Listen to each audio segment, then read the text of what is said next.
नमो बुद्धाय, जय भीम, जय भारत, जय संविधान, जोहार साथियों। धम्मपाला जी बौद्ध गया गए और उन्होंने देखा कि महाबोधि महाविहार में कुछ पंडे लोग ऐसे धार्मिक आयोजन कर रहे हैं जिसका तथागत बुद्ध ने हमेशा से जिस अंधविश्वास पाखंडवाद का विरोध करके एक वैज्ञानिक दृष्टिकोण पूरी दुनिया को दिया, तो उस कृत्य को देखकर उसका विरोध अनागरिक धम्मपाला जी ने किया अपने कुछ साथियों के साथ, लेकिन गुंडों ने उनके ऊपर हमला कर दिया और उसके बाद उसमें उनके खिलाफ मुकदमा दर्ज हुआ। उनको डिस्ट्रिक्ट मजिस्ट्रेट के यहाँ से सजा हुई। तो ये आंदोलन तब से चला था।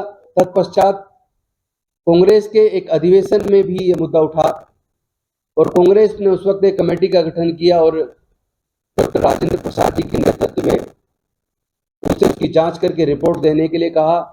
रिपोर्ट दी गई, लेकिन चूंकि उस वक्त कमेटी में कोई बौद्ध प्रतिनिधि नहीं था, जिसकी वजह से बौद्धों की बात नहीं हो पाई और जो रिपोर्ट दी गई वो रिपोर्ट एक तरफा थी। और उसके बाद भारत आजाद हुआ। 1949 में बुद्धिस्ट टेम्पल मैनेजमेंट कमेटी का कानून बना 1949 में, और उस कानून में ये प्रोविजन किया गया कि वहां का डीएम, गया का डीएम उसका सेक्रेटरी, उसका चेयरमैन होगा और 8 मेंबर होंगे, जिसमें 4 बौद्ध होंगे और 4 मेंबर वहां जो पंडे होंगे। तो तभी से लगातार 1949 एक्ट को रिपील करने का आंदोलन अलग अलग समय पर चलता रहा। 92 में भंते सुरी ससई जी के नेतृत्व में बहुत बड़ा आंदोलन दिल्ली में लगभग 1.5 साल चला, लेकिन तब भी झूठे आश्वासन मिले, लेकिन समाधान नहीं हुआ। पिछले लगभग 2 साल पहले ऑल इंडिया बुद्धिस्ट फोरम और तमाम बौद्ध संगठनों ने मिलकर, मिशन जय भीम और अन्य संगठन सब ने मिलकर अल्पसंख्यक आयोग से मुलाकात की। मुलाकात करने के बाद इस समस्या का समाधान करवाने के लिए रिक्वेस्ट किया और उन्होंने आश्वासन दिया कि बिहार सरकार से बात की जाएगी। और वहां भी हमारे प्रतिनिधियों को बुलाया, जिसमें आकाश लामा जी भी गए और कुछ और हमारी साथी गए, लेकिन कोई समाधान नहीं हुआ। फिर सितंबर में बहुत बड़ी एक सभा और उसको फिर रैली, शांति मार्च करके बिहार सरकार को ज्ञापन दिया गया, जिसमें लामा जी और तमाम बौद्ध भिक्षु और हम मिशन जय भीम के भी पदाधिकारी, बुद्धिस्ट सोसाइटी ऑफ इंडिया के भी कुछ साथी, सब लोग मिलके सबने वहाँ प्रदर्शन किया, ज्ञापन दिया, लेकिन आश्वासन ही मिला, लेकिन रिजल्ट नहीं आया।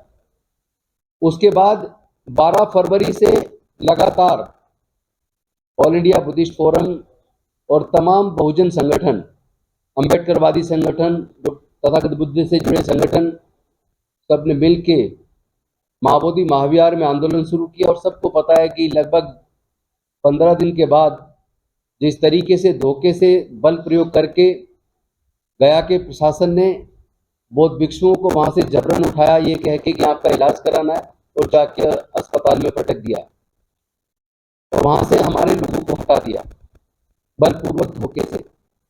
और करीब 2 किलोमीटर दूरी पर एक स्थान दिया जहां पे कूड़ा करकट था, सांप बिच्छू थे कि आप वहां बैठ जाइए।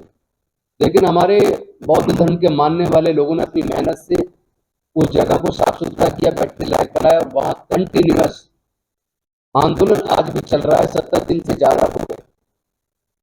अनेकों हमारे सांसदों ने, अलग अलग पार्टी के सांसदों ने संसद के अंदर हमारी इस जायज मांग को अपने अपने तरीके से लोकसभा व राज्यसभा के अंदर उठाया और समाधान के लिए केंद्र सरकार से निवेदन किया, बिहार सरकार से निवेदन किया।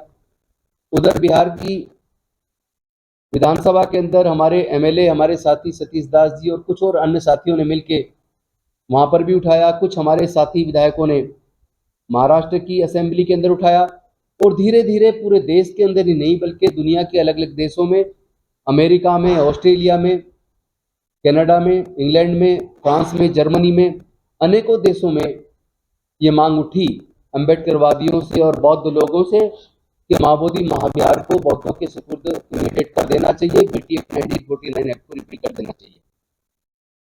इसी दौरान कल केंद्र सरकार के अल्पसंख्यक मामलों के मंत्री माननीय किरण रिजिजू जी से अपॉइंटमेंट मिला और ऑल इंडिया बुद्धिस्ट फोरम के प्रेसिडेंट जम्मू लामा जी, जनरल सेक्रेटरी आकाश लामा जी, मिशन जय भीम से हमारे बीपी बौद्ध जी, बीपी निगम साहब, मैं स्वयं और महाराष्ट्र सरकार की पूर्व मंत्री सुलेखा ताई, हम सब लोग वहां गए, किरण रिजिजू जी से मिले और उनको ये ज्ञापन हम सब लोगों ने उनको दिया।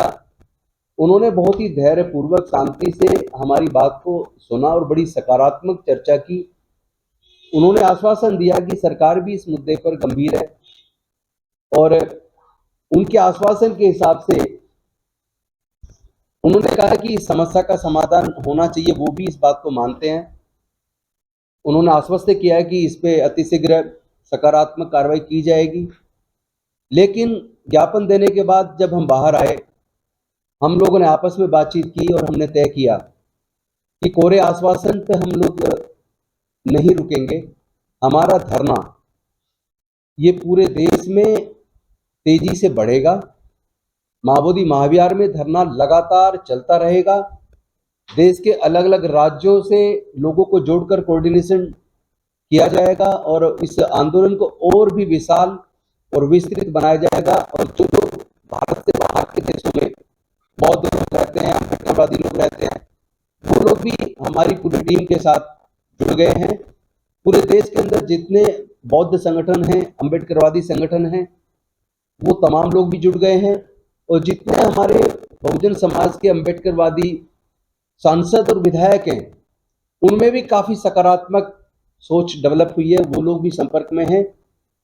हमने तय किया है कि इस आंदोलन को हम लगातार मजबूती से चलाएंगे तब तक महाबोधि विहार बौद्धों को नहीं मिल जाता, उसका पूर्ण संचालन तब तक BT Act 1949 पूरी तरह से रिपील नहीं हो जाता, तब तक हमारा धरना लगातार जारी रहेगा और इसको हम राष्ट्रव्यापी और अंतर्राष्ट्रीय आंदोलन के रूप में और ज्यादा तेजी से आगे बढ़ाएंगे। अब मैं चाहूंगा कि हमारे ऑल इंडिया बुद्धिस्ट फोरम के जनरल सेक्रेटरी, जो लगातार 2 साल से मैं खुद देख रहा हूं, लगातार इस आंदोलन को नेतृत्व दे रहे हैं, आकाश लामा जी लगातार वहां धरने पे भी बैठे हैं। मैं चाहूंगा कि वो कल की मुलाकात पे प्रकाश डालें। हमारी हर वीडियो सबसे पहले देखने के लिए चैनल को सब्सक्राइब करके दबाएं बेल आइकॉन।